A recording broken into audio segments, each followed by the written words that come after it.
Hi friends, I'm Bo. Let's get our brains and bodies ready to read. Do you love letters? Yes, I do too. Do you know something neat about letters? Every letter has a big letter and a small letter. Do you want to meet a letter today? Okay, let's meet the letter O. These words start with O. Owl, olive, and orange. Owl, olive, and orange. I'll start with O. Great job! Would you like to draw the letter O with me? Yes? Okay.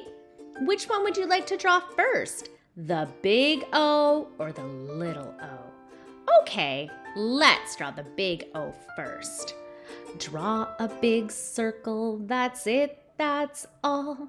Good job, friends, now stand tall.